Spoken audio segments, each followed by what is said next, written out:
we're gonna get kicked straight off with a mastermind, right, Adam? Yeah.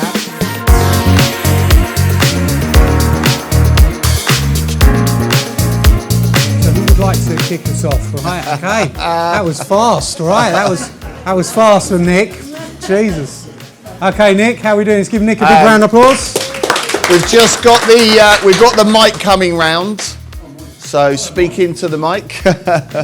Recently, I've been having a journey with stage time with MCing, master of ceremonying for those that are new, and that's been great. And I think the challenge really is around MCing, having a structure, MCing for a webinar, because I get there's in person and there's on the webinar. How you do that? Then the win was being on panels, because obviously that's stage time, and practicing and looking for structure for that would be handy. But also giving testimonials. So actually giving testimonials is great, but if we had a structure for testimonials, then we could offer the structure for testimonials for our clients, so it's impactful, in other words. And the sort of question mark in the growth area is having a structure and a framework around that to give powerful structured MCing live and in webinars. Also, to be powerful on a panel, could there be a structure around that? So we'll focus on one. What? Yeah, so sure. What is the area of most importance to you? At the moment, I think it's MCing, because I'm doing a lot of that. Okay. Okay, on stage? On stage, yeah. Live. Great. Yeah. Give it up for Nick, everyone. Well done. Great. Well done. Okay, fabulous. So we have done some MC training in expert level before, but I think it's a really good thing, because even if you're going to MC for me or Liam, that's one thing. But when you hold your own events, you're going to want to have your own MC anyway. So you having that structure and understanding it is really, really important. So we'll go over that. We could probably spend a whole day on this, to be fair, or a whole afternoon. We'll give some tips. So we'll give some tips and tricks, and then we can put it on our agenda to maybe do a deeper session on this, right? So really, an MC role is really important, because you are really setting the scene for that live event. You're setting the scene for the live event. And it is important that you are able to, so number one, you set the scene, okay? Number two, you also are really talking about the logistics of the event as well. So you are saying the start time, or we're about to start, but you're talking about what time it's going to finish. You may mention that there's going to be plenty of breaks. You will talk about questions are for the Q&A session. You may then mention about there being prize draws. You also, what's really important as an MC is you've got to give hooks as to why people need to be staying till the very, very end. That's really important. And the MC is also there to then really position the main speaker and elevate them to a much higher status. And by having an MC on the stage to introduce you, certainly when you're asking people to stand and give a massive round of applause, it just elevates the speaker immediately, and gives them a lot more credibility and a lot more power. Now, as an MC, it is absolutely essential that you understand from the speaker or from the person organizing the event what this speaker wants you to say. And typically you will ask for 3 introductory bullet points. 3 introductory bullet points. Because you need to make sure you introduce the speaker correctly. That's really important. Other things when you're MCing, less is more actually. You don't need to be doing a whole load of stage anchoring at the start and moving up and down and backwards, and that shows that you're nervous. So actually when I used to MC, feet planted, magnets on my feet, less is more, nice presenter starch, you don't want to go too heavy either. You don't want to come in and go, "Good morning everyone!" It's like you're fucking insane, yeah? So you want to build the energy up through your 3, 4, 5 minutes when you're on stage. And typically at the start of the event, you wouldn't really need to be on there for any more than I'd say a maximum of 5 minutes, typically there or thereabouts. To get a full structure, I think it's something that we have a structure that we can walk you through.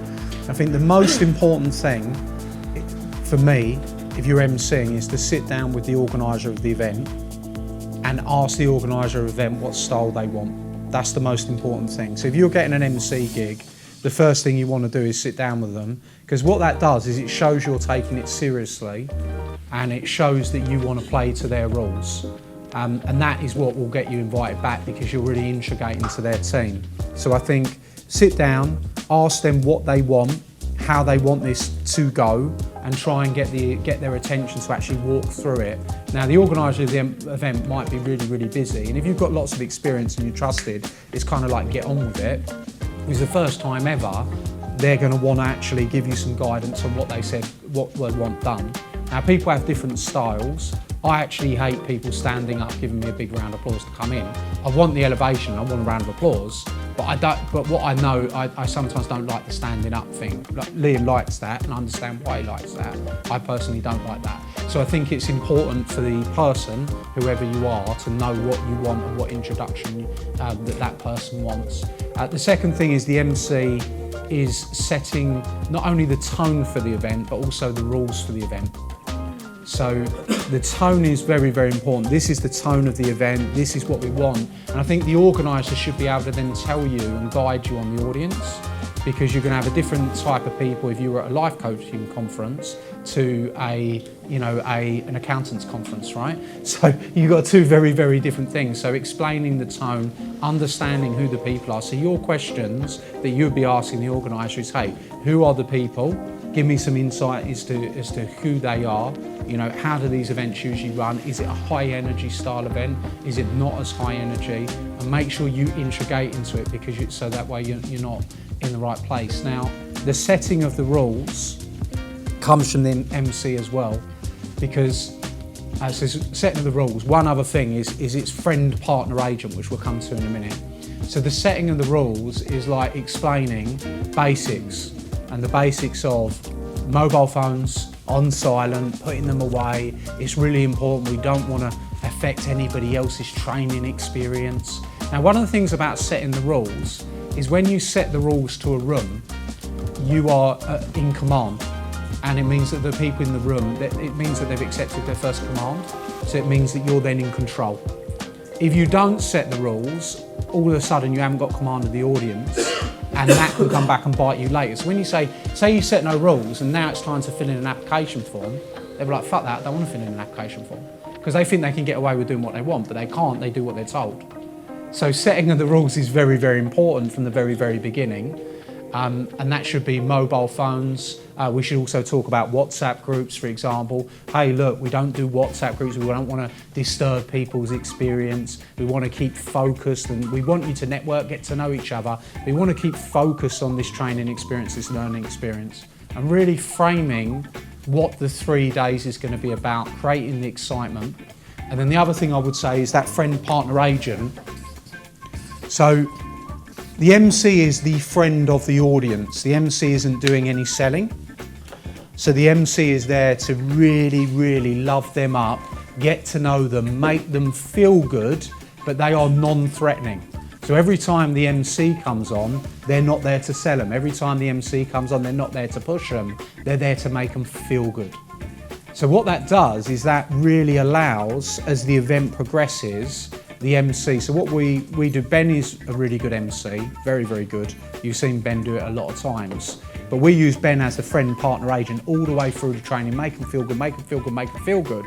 And then on the last day, you know, he is just hammering testimonials, seed planting constantly. And then they're really taking it in from him at that last point, because he's built that relationship so well through to the end.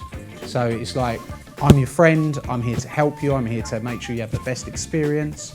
And you setting that up where they love you. They should be, every time you come on, they should be like, oh yeah, this is great. Okay, also the MC, you need to be aware of what the agenda is for the day. Yeah. It's so important. You need to know who the speakers are, what the theme is for the day. And also as the MC, you need to be just keeping an eye on the audience and really just have a watch over everything. You know, are people coming back on time? Where are people going? Also mix and mingle, create relationships, really get to know people. So during breaks, during lunches, you are out there, you are talking to delegates, you know, mixing and mingling with them, making them feel great. And then also, you know, depending on the event, but the promoter or the event manager might want you to help rally people up. Say, right, everyone, we're coming back on stage now. And just keep an eye like that. Great, has that helped everyone? Excellent.